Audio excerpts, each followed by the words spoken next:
Hey guys, what's up?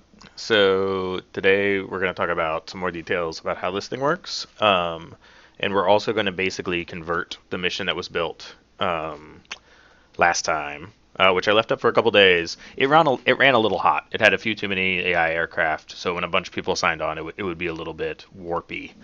Um, and generally for multiplayer, you don't really want AI aircraft anyway. And so what we're going to start showing today is how you can remove and add, and this will kind of like lay the groundwork of building your own modules, because like really anything that you've built already, you can convert to the system pretty simply.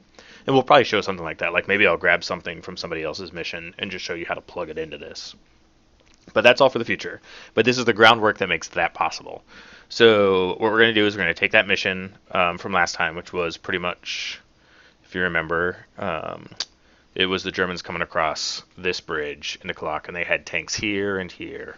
And we're going to take it and we're going to remove the AI aircraft from it and add a bunch more new units. But before we do that, we actually need to talk about the system in more depth than we had talked about it previously. And so I get to move back up into this thing called unit control and Major Tom, and we might talk about I am the decider a little bit, but I doubt it. Not today. So Major Tom is kind of what runs the system. Actually, it's like it gets the initial signal, and then from that signal, everything else is generated. And it essentially just runs through a very basic set of queries on some data. And this is actually going to be good to talk about first. Each I basically have each of these groups like R air 1, which corresponds to 1 in this case. We'll talk about why in a second. Stores 7 words of information. And in my system, because this is entirely built with timers, um, unlike a real system that's built with transistors, can't be that fancy. It's not 64-bit, it is 4-bit. So each word is 4 bits, and each of these little units stores 7 of these words. And you don't really need to think about the computery crap of that. You just need to know that you can store 7 different concepts. And those concepts are such, I'm going to highlight these, but you really don't have any need whatsoever to understand how it works. But the first bit is location, and this stores like what location the unit is at. And then the second one, that's all you really need to know right now, stores what side the unit is on. It actually only stores 2 bits of information, so I have 2 extra bits here to sit around with, and I'm not entirely sure what to do with them yet. Maybe nothing. And sometimes you always have waste. This stores the unit's class, and so the class is Air 1, Air 2, Ground 1, or Ground 2. And it stores what class it's in. So that's another thing that's interesting in a tiny aside is that when you build units, you can actually have them switch classes. You can switch the way that they're thought about, which is interesting and cool. And then you have level, and level is kind of like how I showed those airfields would have 4 different levels, and like the tanks and the airplanes could have 2 different levels. This stores that level, but it actually stores all 4 no matter what way your module is built. It just always thinks of it in those positions. So like even if your module doesn't actually go through changing units at different levels, it will behave differently. And when it's at lower levels, like when it's basically been beat down, it will be more defensive. And when it's at higher levels, it will be more aggressive. And that's essentially what that means. The classes are used to determine what units different units are aggressive against. For example, our ground 1, actually our air 2 is always aggressive most of the time to our ground 1. And it also takes into account what side you're on this. Like you interact with your friendly units just like you interact with your bad units when it's making decisions. Um, this next bit is elevation. And so this is just like for tanks, it's how far along they are. For airplanes, it's how high they are, kind of. Depends on how you build your module. The modules I have, it actually is how far they are along as well.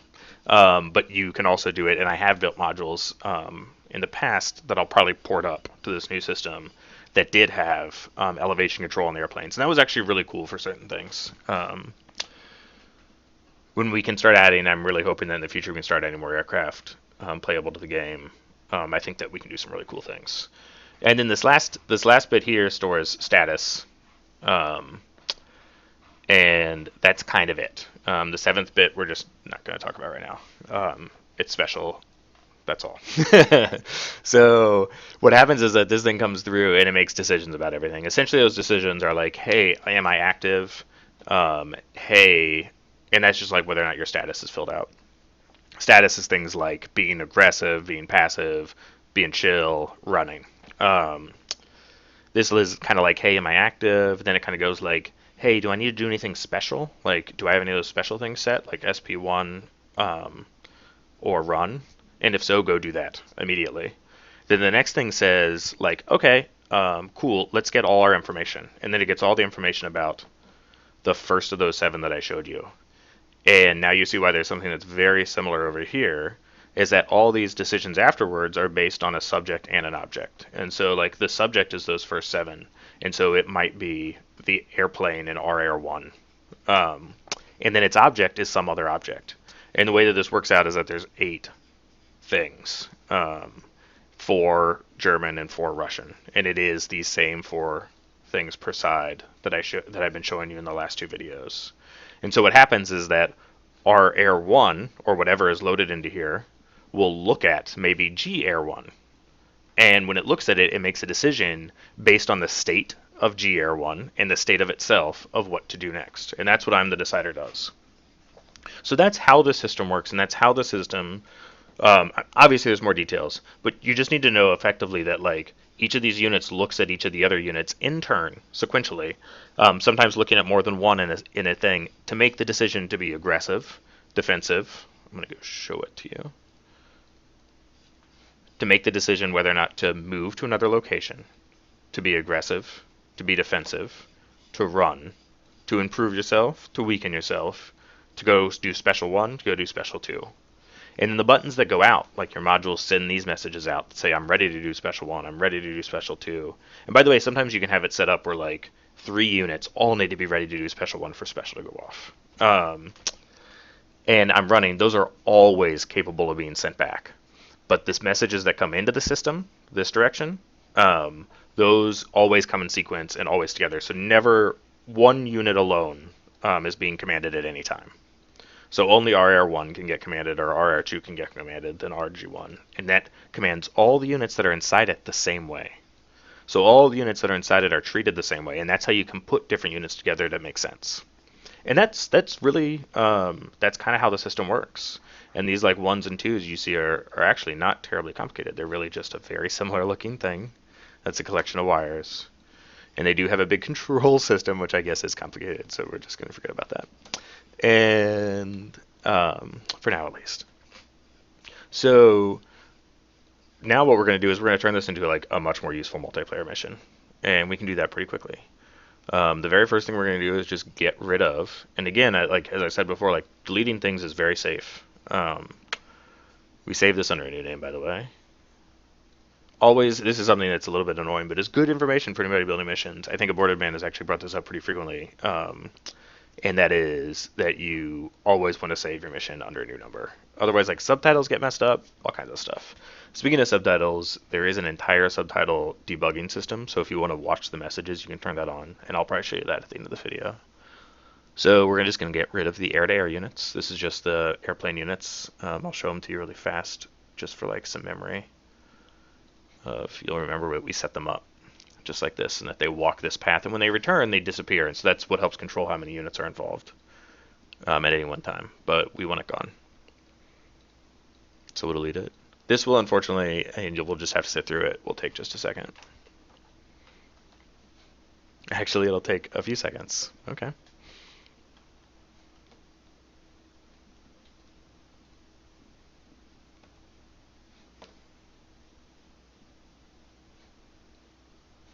Sometimes the editor crashes. Good times.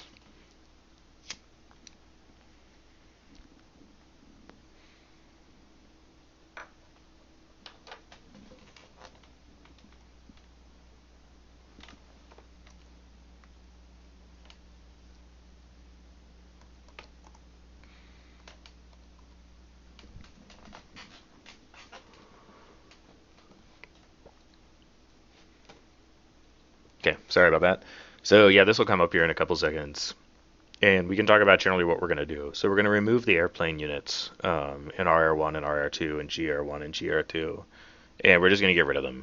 And that's going to give us space to put in a couple more like on-road units, like we discussed the on-road. I might not show the deploy of those because they take a little bit of time, and I showed that in the last video. I mean, it's not hard, but you just have to lay out 8 waypoints, and that is just not an instantaneous action. And we're gonna add some more tanks, and we already have a lot of tanks. Like we have a 20 on 20 tank battle happen on the airfield at Kalak, but we maybe want to add another, and so we'll do that. I'm not exactly sure where. We'll kind of decide on the fly. But first and foremost, we gotta delete the junk. I think maybe I deleted while I was in the group. Um, Maybe I didn't. I have found that when you do that, it can make some very weird things happen. Now we're going to leave the tanks here in this air-to-air. We don't have any air in there. We don't have any air in here. And like, I mean, yeah, this is it. That's all you have to do. And those are gone. So now we get to start adding in the new things. And I think like maybe what we're going to do is we already have two big sets of tanks. So like we're going to add in the on-roads first. Which means that actually, despite the fact that I kind of pushed it off a second ago, we have to decide where first.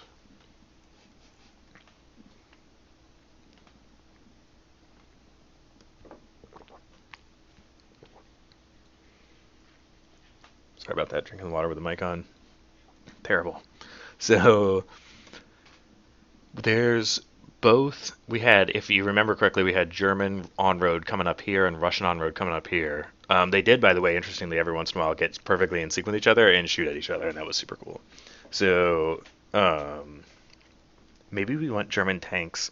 Maybe we want German tanks pushing in here.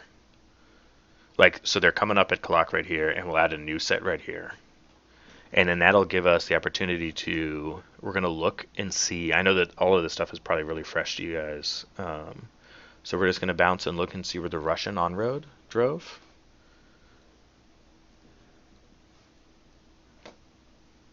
Cool.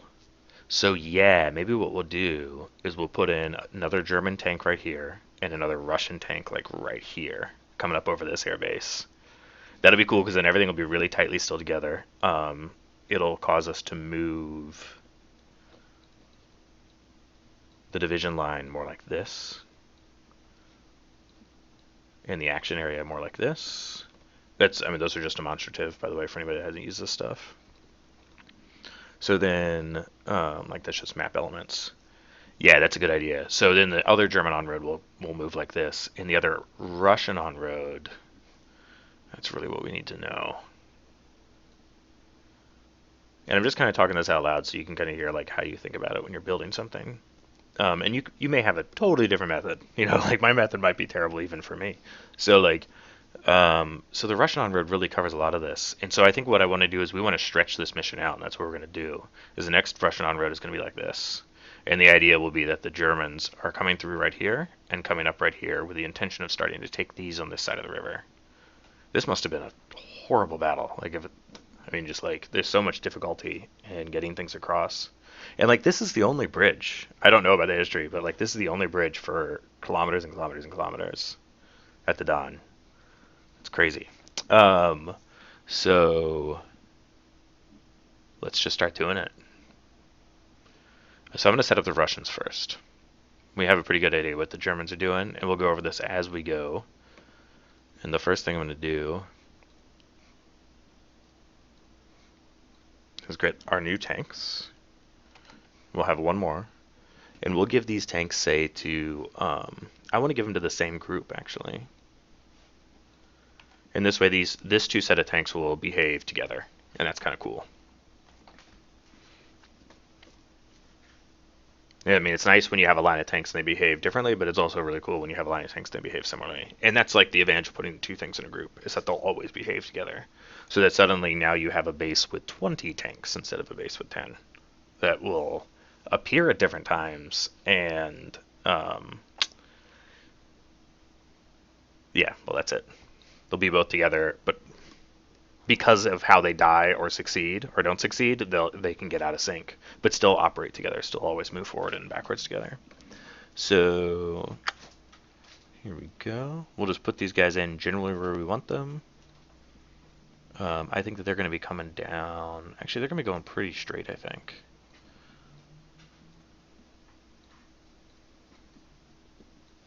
Controller can just get out of there. Yeah, just a little bit of angle coming down over this. And then we're going to also make an on-road, and the Russian on-road is in ground 2. And so we're just copying and pasting these. Then we're going to move them up to RR1, which has nothing. And I suspect that we are going to fill these with anti-aircraft stuff. Because that stuff's good. Like, these shouldn't just be tanks. These should actually be, because they're kind of in the air-to-air realm. Like, they're in the I shoot down the airplanes.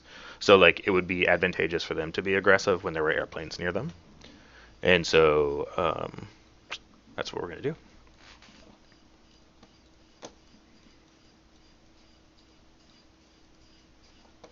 And I think that's probably actually enough to add. This is probably going to be a pretty quick mission. Like, this could actually take more. Sometimes I feel like it's nice to like overload the mission, like put too much crap in it and then cut it back. But adding up to it is also nice. And it kind of like it gives you a better feeling when you come back and you can add some more. So this mission is probably going to be light and probably run very fast. So we can add some more stuff later if we wanted to. So the next and I think last thing I'm going to show you is wiring up all these units. So we saw in the last video how to place the units. So I don't really need to show that. I will go ahead and show the tanks again just because it's so fast and so easy. So these are one of our new tanks. No, it's not. That's a lie.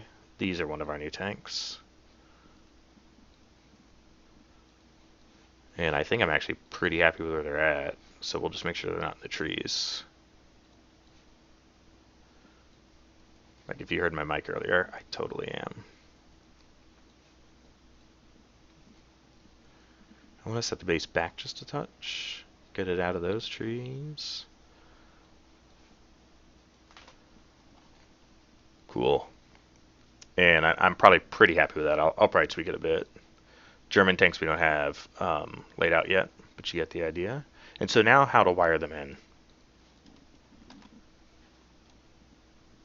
So we added one unit at our Air1.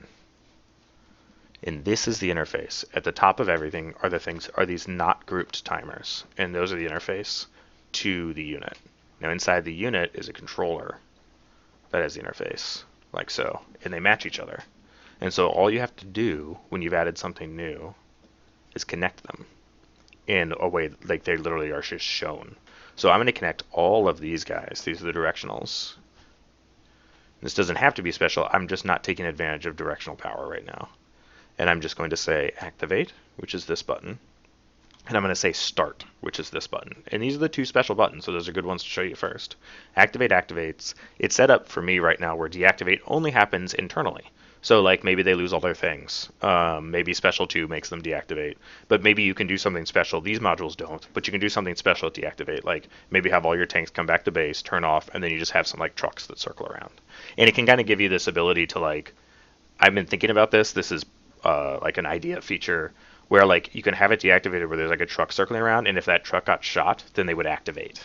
And it would start doing its like major thing. Like the truck gets shot and the tanks come out. That's just an idea. If you guys like it, that's cool. It's something that will probably come. So now we're just going to keep wiring these guys up. And it's just direct now. Aggressive goes to, you'll probably, if you're doing it yourself, have to like click on the buttons to see their names, but they're all named. They're named to match each other too. So this is made to be as easy as possible. And this is what you're watching right now, without a doubt, the hardest part about this. It's wiring up these like 14 whatever buttons. It's probably not even that many.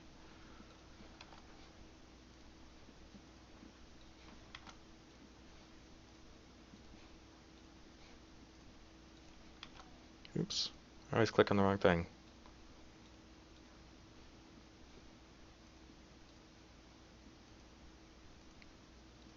Well, I am brutalizing this tutorial. Just like the Germans did with the tanks yesterday.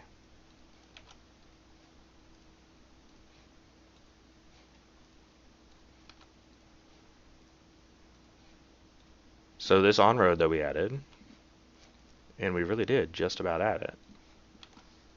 So now you have the 3 outs. And this deserves some talking about. So like I kind of put a counter right here that repeats for like this turns on special 1 if signals from inside here make that happen. And I kind of have like all kinds of different stuff producing It depends on the module what produces a signal one. So like for tanks, I have it they've reached the end of their line. That means like, hey, they're really close to the place where they have to bombard. They're ready to bombard. So they send their signal back. And if you put things here like this counter means at least two of the tanks have to be at the end of their line. And so like if I increased that, you get the idea. And it has this little filter on it. So like one tank arriving right after another tank actually just counts as one. And like it's just a timer in there that determines how long it is between it'll send a signal again. I know that's a little complicated, but you get the idea. You can set it however you want. Anything you want can turn on signal one, special two, or run. And so like for run, I have it 12. Like you got to kill 12 tanks, which means that more than one sequence of tanks has to come out. And this is how you can control numbers. Like so, if I wanted these tanks to be much more aggressive, and guess what I do? 7. Now, like every time 7 die, more are coming.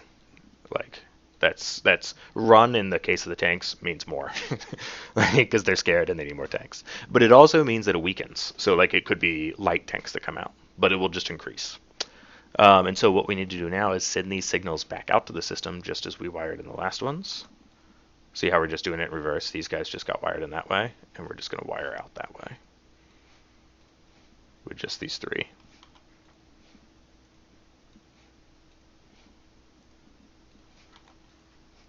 Cool. So that is now an entirely hooked up on-road, a brand new one. We have switched. We got rid of the airplanes and we put in a collection of 10 trucks or whatever it is we want them to be. Here, let's just go set them. We want them to be artillery. Here they are. We'll select them all. These have a strong and a weak, and that's kind of annoying to set in this because I have them stacked right on top of each other. But they are set up correctly to be like this. And I know that's a little like, man, if you guys complain about this, that's cool. But there's just no better way.